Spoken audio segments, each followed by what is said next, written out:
Mankind likes to believe that there are no monsters, that we have always ruled the world. It is not so.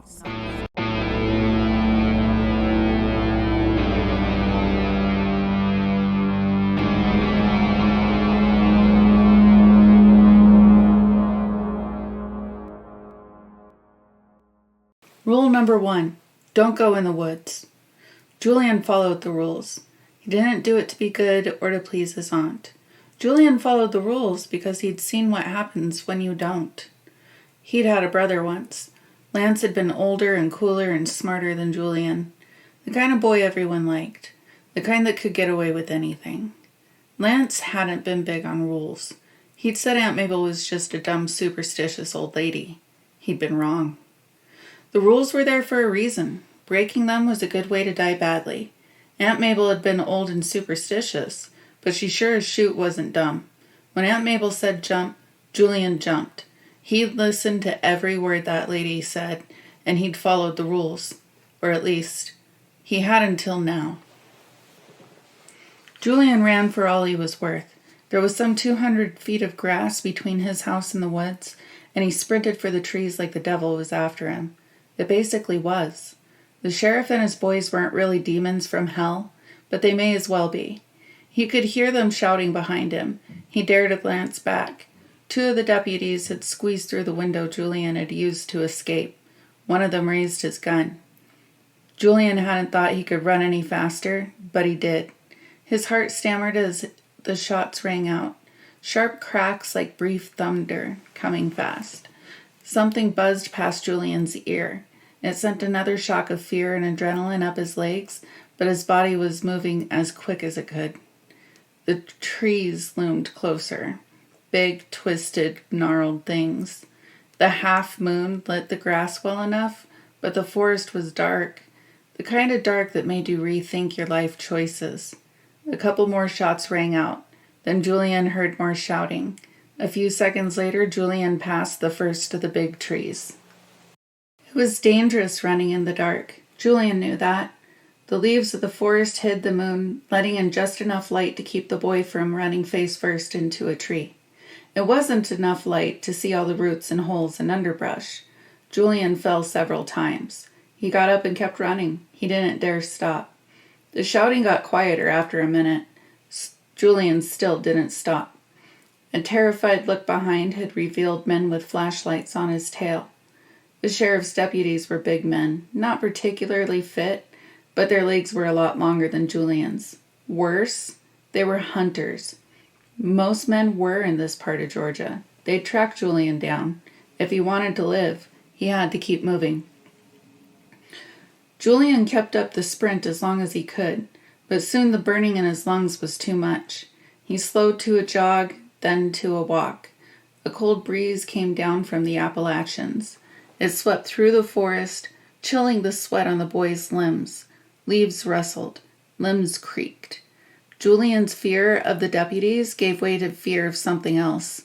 Something darker and more primal. Aunt Mabel said there were things in the forest. Old things. Hungry things. It was why she'd refused to sell the land. Julian's family wasn't wealthy, but they owned most of the forest and a good chunk of the mountain behind it. The land hadn't been given them out of kindness. Aunt Mabel's great-grandma had been a witch or something. The settlers had banished her here, tasked her and her kin with keeping the Hungries at bay. Julian didn't know if Aunt Mabel was a witch, but she took that duty real serious-like. It's why she hadn't sold the land when the company came calling. Julian didn't know which company or what they wanted the forest for. He hadn't really been paying attention. All he knew was that men in suits had made an offer, and Aunt Mabel had chased them off with a shotgun. That had been, 4 days ago? 5? Julian had brushed the whole thing off. It wasn't the first time Aunt Mabel had pointed guns at men in suits. It might have been the last time, if Sheriff Duffel had anything to say about it. Julian walked for a while. He tried to keep to one direction. He knew it made him easier to track, but he was terrified of getting lost. Running into the woods had been an act of desperation, but now that he had time to think, the boy wondered if he'd made a mistake. He might have been better off staying and getting shot. He jumped at every shadow. The forest was quiet for the most part, just the creaking of trees and the sound the wind made. Every now and then he'd hear something different, the rustle of critters moving through the underbrush, animal sounds. Julian hadn't been dumb enough to enter this particular forest, but he was no stranger to the outdoors. Pa had taken him camping plenty of times, even taught him how to hunt a little before. Any other place, any other time, the noises wouldn't bother Julian. But here, at night, his heart was in his throat. Julian's body was wound as tight as a spring, ready to bolt at any moment. Julian didn't know how long he'd been walking when he noticed the silence. Even the bugs had gone quiet. He stopped moving, trying to look in every direction at once. He didn't see anything. He stayed still, ears straining. In the stories, the critters always go quiet when there's a predator nearby. Real life was a bit more complicated. A bear or a mountain lion would make all the rabbits and such freeze, and maybe the crickets, but plenty of other animals would just keep doing what they're doing. Or they'd get loud, warning the others, especially the birds. Things going quiet didn't necessarily mean some big mean predator was near either. There were plenty of times the woods were just quiet because there weren't any critters nearby, or because they'd been spooked by a human. From what Julian knew, a few minutes without critter noises was no cause for alarm. Except when it was. Julian spent a few terrified minutes watching and listening. The silence pressed in on him, cold and dark and heavy.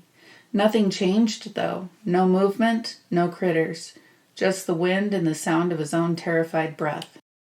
Julian took one last look around before he started moving again. He thought he saw a flash of light behind him. He stared a moment longer, but it didn't come again. Julian took a deep breath and started forward. He'd only taken a few steps when he heard the call. "Hello?" The voice was high-pitched, female, young, scared. "Hello? Is anybody there?" It sounded like a lost little girl. Julian froze. Rule number 4. If you hear a strange noise, no, you didn't. The nearest town was 50 miles away from Julian's house. The nearest neighbor was 10 miles. There was no reason any kid should be lost in the woods out there. Well, aside from Julian. "Anybody?" The voice called again, quivering a little. "Help! I need help! Somebody, please!" The voice was coming from ahead of him. It was close, too close. Julian turned around. He started to creep away as quickly as he could. It probably wouldn't help. Whatever was calling out knew Julian was there. Why else would it be calling? Still, running didn't feel like a good idea. Maybe it knew Julian was around, but it might not know exactly where. He'd only gone a few feet when he saw a flash again. No, not a flash. A flashlight. There was a flashlight coming towards them. A second flashlight came into view as he watched. The deputies. Julian hesitated. He didn't want to get shot, but he really didn't want to meet whatever was pretending to be a kid. The deputies weren't close enough to see him, but they would be soon. Should he run? No, too risky. He didn't want the little girl to find him. Nor did he think he could outrun the deputies again. Julian had been falling and stumbling all over the place the first time he ran. The men with flashlights would have had that problem. They'd catch him for sure. Julian crept to the side. He winced at every leaf that crinkled under his foot. He didn't see any convenient bushes, but there were 3 trees close together. Maybe if he hid behind them, the deputies would pass him by.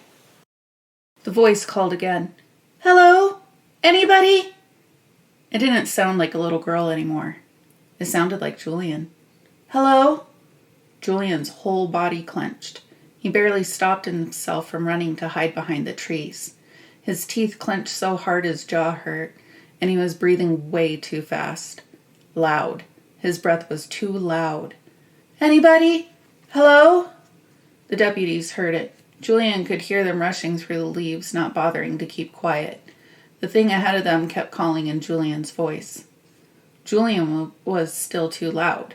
He closed his eyes, trying to make himself breathe quieter. He wanted so bad to peek, to see where the men with the flashlights were. It was a terrible idea. If he looked out at the wrong moment, they'd see him. He knew it, but he couldn't help himself. Slowly, he started to lean out from behind the tree. "Please, I need help." The sound made Julian snap his head back out of view. He pressed his back to the tree, quivering like a rabbit in front of a bear. The thing using his voice was closer. It was coming towards Julian. Footsteps and crunchy leaves got louder as the deputies closed in. Julian heard the wisp of a pistol clearing leather. "Holster that piece, you idiot," one of the deputies whispered. "You think old Mabel's gonna cooperate if we bring him back dead?" "The sheriff said we was gonna," the other man protested. "Shut the hell up, Dale," the first one hissed. "We want the boy to come quietly." "Hello?" Julian's voice drifted through the trees. The deputies crunched past the tree the real Julian was hiding behind, following the noise. "Is anybody there?" It didn't even occur to Julian to warn the men. He was too busy trying to stay quiet. It was all he could do to keep still. His legs shook a little despite his best efforts. "It's all right, son," the deputy that wasn't Dale called out. "We ain't gonna hurt you." The men kept walking. "Come on out." "I'm lost," the thing impersonating Julian said. "Can you help me?" "We'll help you," the man assured it. "We're gonna bring you back home. Your aunt is worried." A third set of footsteps approached, lighter than the men's. "I'm cold," said Julian's voice. "It's cold out here." "It ain't that cold, boy," Dale spoke up. There was a shuffling noise and a soft grunt. Julian guessed the other deputy had elbowed the man. Don't worry, son. We'll get you home." The lighter footsteps stopped. The deputies stepped a little closer. "That's it, son," said the smarter deputy. "I gotcha." The sound that followed was the worst thing Julian had ever heard. It was like 100 voices all screaming together, with another 100 screams that weren't human thrown on top. More screams followed. Screams and gunshots. Julian wanted to look. He didn't dare. He ran. He ran as fast as he could in the direction the deputies had come from. He desperately hoped it was the right direction. As much as he'd like to think that the deputies would satisfy the thing, that wasn't how the Hungries worked. The more they ate, the hungrier they got. Or maybe feeding just riled up the other Hungries that didn't get any. Rule number 7. Don't rile the Hungries. After the Hungries took Julian's brother, Aunt Mabel had smeared blood on all the doors and windows. Said it was a-working. She'd warned Julian not to open them for anything, no matter what. Not even during the day. The Hungries came at night mostly, but they didn't have to. Julian and Aunt Mabel had spent the next 3 weeks locked in the house. Hungries showed up at all hours, took all kinds of shapes. Julian saw his brother, his ma, his pa, even his aunt. Mabel had explained that the Hungries were riled. Weren't no workings that could stop them, but she could keep their attention. Keep them from going after the neighbors or clearing out the town. That was why Julian and Mabel lived so close to the woods. The Hungries lived in the forest, but they didn't have to stay there. Mabel's great-grandma had figured out they wouldn't bother traveling if prey was nearby. For over 100 years, someone had been living in that house, keeping their attention. Julian ran as long as he could, but eventually he slowed down. Fear urged him forward, but his legs felt like rubber and his lungs were on fire. He fell into a stumbling walk, catching his breath until he could run again. Julian kept going like that, running, then walking, then running again. He found himself praying during the walking parts. The further he went, the more worried Julian was that he'd gotten lost. He did his best to keep moving in a straight line, but he kept having to weave his way around the trees and bushes. He could see the moon peeking through the trees sometimes.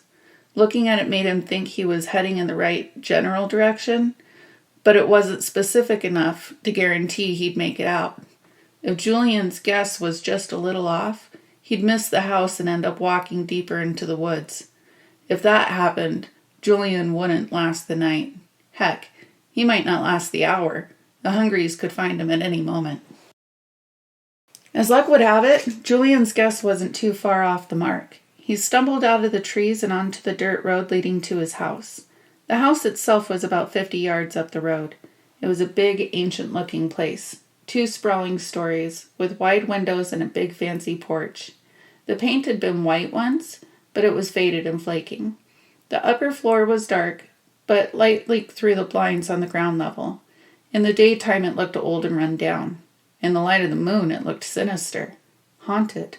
A place where evil dwells. Julian guessed it kind of was. Julian huffed and puffed as he walked up the road. Scared as he was, running up on the house was a bad idea. There were 2 police cars parked in the driveway, blocking out Mabel's beat-up old truck. The deputies that had followed him into the woods wouldn't be bothering anyone no more, but that left one more cop and the sheriff himself. Julian tried to walk quiet, racking his brain for some kind of plan. "Julian!" A voice drifted out from the trees. Soft, sweet, and familiar. It was a voice Julian had heard 1,000 times. A voice that had called at his window almost every night. A voice that had once belonged to his ma. Julian ditched any thought of coming up with a plan. Tired and battered as he was, raw terror pushed him into his best sprint. Rule number 3. The only safe place is inside. Julian's first thought was to run straight up to the front door, bust in, and close the door behind him, and take his chances with the sheriff. The problem was that Aunt Mabel kept all the doors locked after sundown. The sheriff might have kept her from locking it this time, but that was no guarantee. If the door was locked, the Hungry might get him. The other problem was that he'd broken rule number 2 when he escaped the first time. Rule number 2, the doors and the windows stay closed. Getting in the house wouldn't do Julian any good if his bedroom window was open. The Hungries would just come in after him. For all he knew, they'd already got in. It could be that the sheriff and his thug and even Aunt Mabel were all dead. It could be the Hungries were already waiting. "Julian!" his mother called again. This time it was much closer. Closer and behind him? Julian glanced back. She was on the road, barely 10 yards away. She was wearing a yellow sundress with flowers on it. Dark hair wafted in the breeze. She raised her arms like she was asking for a hug. Julian ran faster. It was a cruel thing, seeing his ma again. No matter how many times it happened, a little piece of the boy ached to believe. He wanted so badly for Ma to be real, to run into those arms. 4 long years she'd been gone. 4 years of hearing her voice and knowing it was a lie. His mother was dead, just like his pa, just like his brother. Julian bolted around the corner of the building. He made for the back of the house where his room was. He had to get in. He had to get in and close the window. The window was already closed. Of course the window was closed. The sheriff might not know the rules, but Aunt Mabel certainly did. She'd have made a fuss until rule number 2 was followed. "Julian?" It wasn't his mother this time. It was Pa. He strolled out from the trees facing Julian's bedroom, a tall, sturdy man in blue jeans and a white t-shirt. "Come here, boy." Julian panicked. He made it to the window, scrambled to push it up. The window didn't budge. Was it locked? Did that stupid sheriff lock him out of the house? Oh, Lord. Were the Hungries going to get him? "Julian?" His ma rounded the corner. She frowned at Julian as she closed in. "What's wrong, little man?" Julian pushed harder. He had to get it open. He had to get in. Please, please don't let the window be locked. Julian pushed so hard he was worried the glass would break. He forced himself to ease off. If he broke the window, he was dead, and Aunt Mabel would be next. Julian's mother smiled. "It's okay, Julian. You don't have to run anymore. Just a few more feet and she'd be close enough to touch." Julian shifted his hands on the window pane and pushed again. The window slid up. Yes! Julian grabbed the bottom of the window and heaved. The window opened. Julian launched himself through it. He turned and slammed the window closed as fast as he could. His ma and pa were right outside, faces close enough to lick the glass. Pa scowled at him. Now don't be rude, Julian. You open this window and let us in. Julian backed away. His heart was still pounding, but he'd made it. The boy had no idea why a closed window was enough to stop the Hungries, but Aunt Mabel had assured him that it was.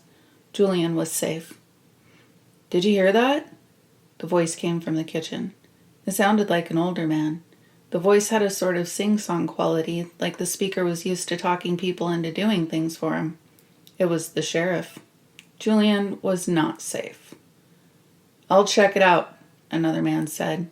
He sounded younger. Must be the other deputy. Julian's bedroom door was open. The second man walked out of the kitchen. He'd see him. Julian dove for the floor and crawled under the bed. It was a stupid place to hide, but there wasn't time for anything else. Julian, his mother called. Let us in, please. It's cold out here. I'm so tired. Someone walked into the bedroom. Julian could only see the bottom of his legs.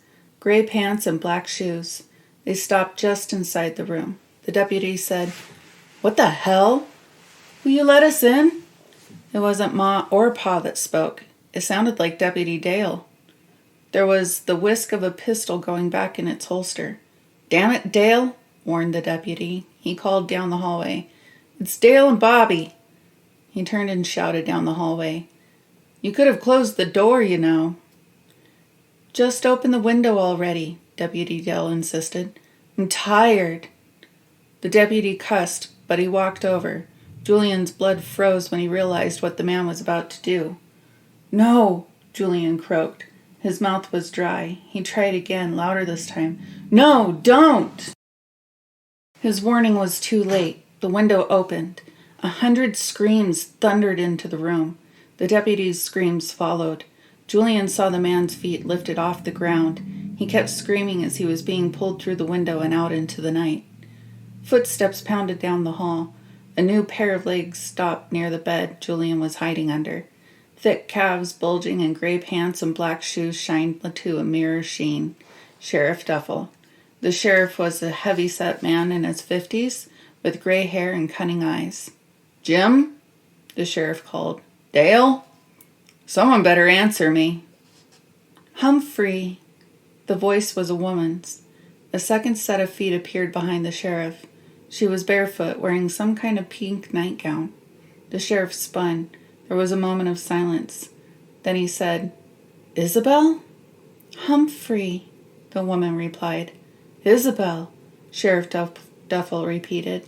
You can't be. You can't. You're dead. The sheriff backed away. I killed you. Humphrey, the woman said a third time. You stay back now, the sheriff warned.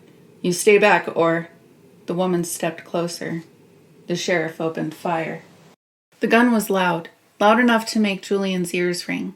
It was also useless. If guns had hurt the Hungries, Aunt Mabel would have killed them all by now. The sheriff emptied the gun into the woman as she calmly closed the distance. Then the screams came. Sheriff Duffel's horrified cries continued as he was carried off into the woods. Julian waited for several moments, holding his breath. He didn't hear anything. He didn't see any more pairs of feet. He wanted to stay there, hiding under the bed. Crawling out into the room was the hardest thing he'd ever done, but he had to do it. The window was still open. Julian closed the window. He locked it for good measure.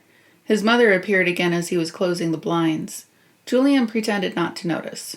It wasn't a rule, but paying attention to the Hungries was not a good idea. The more attention you paid to the Hungries, the more attention they paid to you.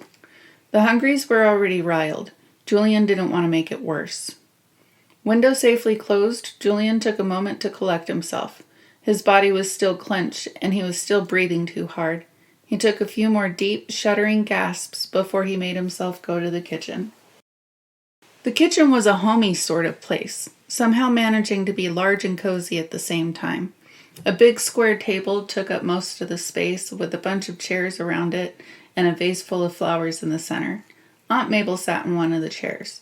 A startled second look told Julian that she was tied to it. Her arms weren't tied down, but they were handcuffed in front of her. A bunch of papers and a pen were on the table in front of her. Aunt Mabel turned pale as the papers when she saw Julian. He stopped at the look she gave him. He'd never seen his aunt afraid before. It took him a moment to realize why. Rule number 6. Trust no one after dark. It's okay, Aunt Mabel, Julian reassured her. It's me. I'm not a Hungry. Aunt Mabel's eyes narrowed. You broke the rules, child. Julian's gaze went to the floor. It was silly. He'd been chased, shot at, and almost taken by the Hungries. Why was he still scared of disappointing Aunt Mabel? I know. I'm sorry. Aunt Mabel's gaze softened. She slumped in her chair, letting out a relieved breath. Oh, thank the mother. I thought I'd lost you. Untying Aunt Mabel took some doing. In the end, Julian had to cut her out with a pair of fabric shears. Voices started calling from outside while Julian was cutting her free. They both ignored them. Once she was out, Aunt Mabel went to one of the kitchen drawers. She rustled in it until she came out with a little key which she used to unlock the handcuffs. Then she gave Julian a hug and told him he'd done good. It was the closest to safe or happy he'd been all night. Julian listened to the voices outside for a moment. It sounded like there were a lot of them. Julian had really broken the heck out of rule number 7. The Hungries were well and truly riled. Are we going to do a working again, Aunt Mabel? Julian asked. Keep the Hungries here? No, Julian.